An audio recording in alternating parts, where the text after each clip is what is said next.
Estamos nesta série de lições sobre tesouros da verdade e considerando vivendo a vida cristã.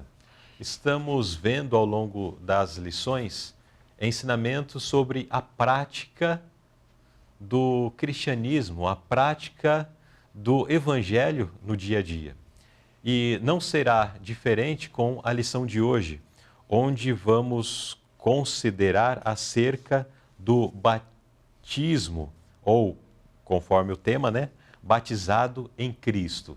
As lições anteriores nos apresentaram a Igreja de Cristo, nos apresentaram uma organização, princípios, o que deve, quais são ou qual é o fundamento da Igreja de Deus ao longo das eras e também nesses dias.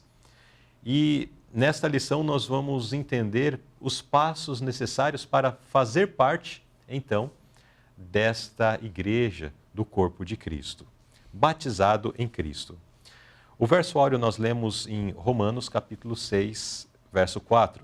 De sorte que fomos sepultados com ele pelo batismo na morte, para que, como Cristo foi ressuscitado dentre os mortos pela glória do Pai, assim andemos nós também em novidade de vida. E o pensamento da inspiração: as ordenanças do batismo e da ceia do Senhor são dois pilares monumentais, um fora e outro dentro da igreja. Por isso, Cristo inscreveu o nome do verdadeiro Deus sobre cada uma dessas ordenanças. Vamos então ao primeiro tópico da nossa lição: o caminho rumo à perfeição. Irmão Sansão, o que acompanha a pregação do Evangelho? Na mesma ordem de Cristo, ide e ensinai, e na mesma ordem ele diz, batize. Certo. Você ensina e você batiza.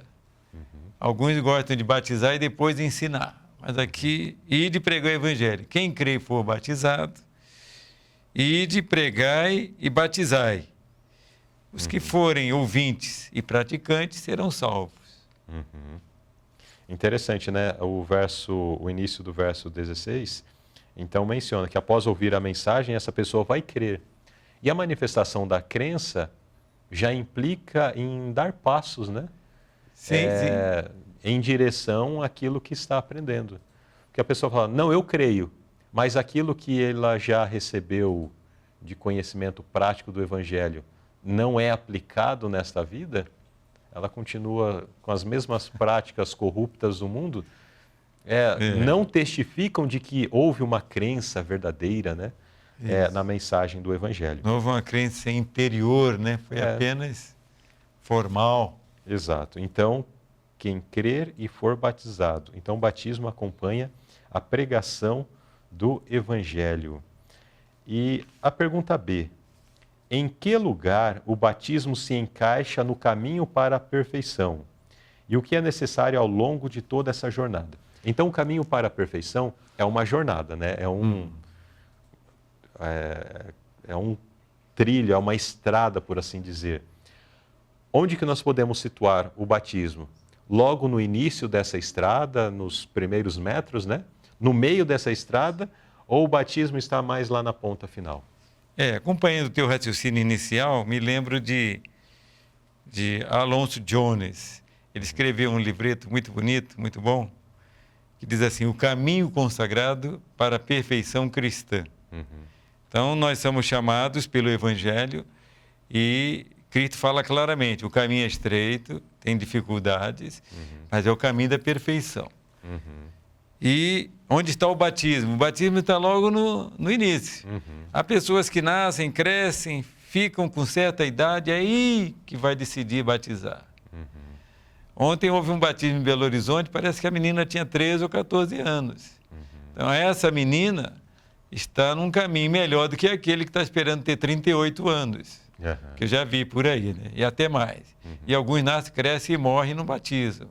Então, se você quer ser salvo, faça um compromisso, que o batismo ele se torna um compromisso público. É logo no início. Eu batizei aos 16, sabe que eu estou arrependido? Porque eu podia ter batizado aos 15. E o pastor foi lá, me convidou, era o irmão Ari, fez 90 anos anteontem, não sei. Ele convidou para o batismo e ainda demorei 1 ano. Até hoje sou arrependido. Por que eu demorei 1 ano? Para quê? O que eu ganhei com isso, né? Hoje eu ganhei tristeza, né? Não consigo me perdoar. Certo. Então, o batismo está logo ali no início da jornada e quando existe essa do jovem ou da criança já vir de um lar reformista, os pais devem incentivar, Sim, né? incentivar. Não tem por que ficar postergando. Às vezes os pais não se importam. Não, um dia eles vão decidir e os pais não... Esse pensamento é equivocado, né? É. Você não sabe que decisão a criança vai ter. Não pode presumir que vai ter decisão certa. Exato. Deve incentivar para a decisão correta. Tem um detalhe aí que eu me lembrei. Eu falei na menina de 13, mas recentemente foi batizado alguém aqui na Asa Norte, que com 9 anos, ela se empolgou, né? Queria batizar. O pai disse, não, você vai... Vai E chegar aí, o aos momento. 14 anos, ela disse, pai, eu não... Agora Pode, então. Coincidência do pai ser pastor, mas o convite é para todos, né? Sim, sim. Incentive o seu filho ao batismo, apoie ao batismo.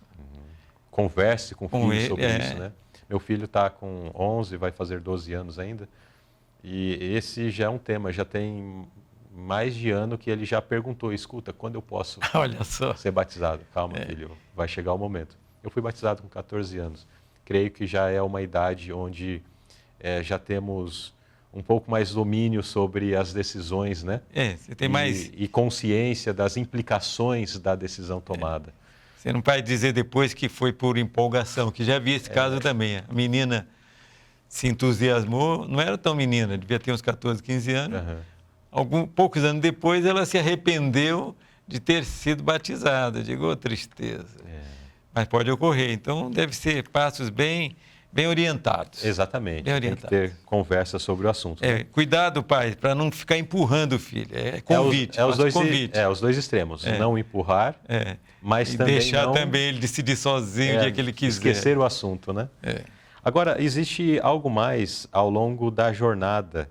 O que é necessário ao longo de toda essa jornada? O que é necessário é você dar os outros passos que a Bíblia aconselha a dar. Okay?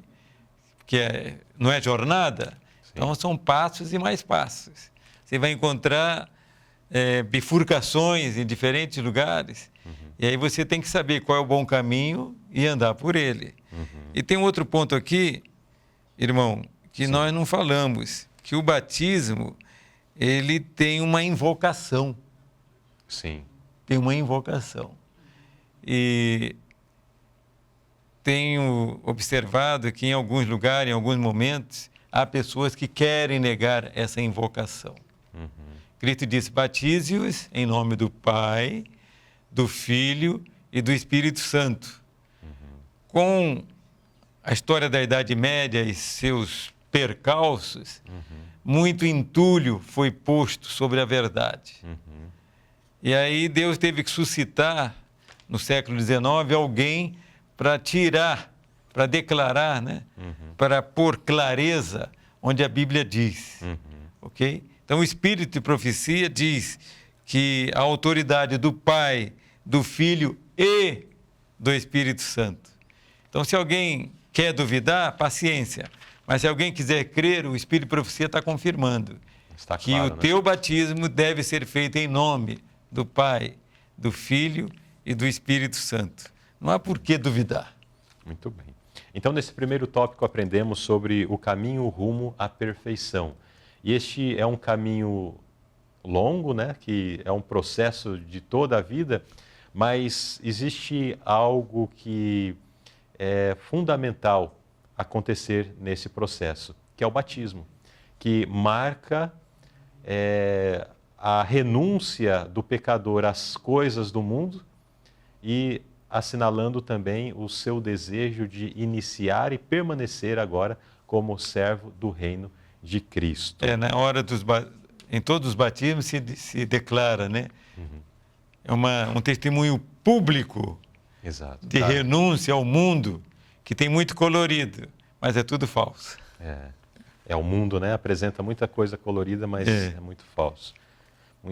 Mas então temos aí caminho rumo à perfeição E isso passa pelo batismo, conforme o próprio Cristo assinalou e deixou como uma regra, né? A igreja cristã nascente.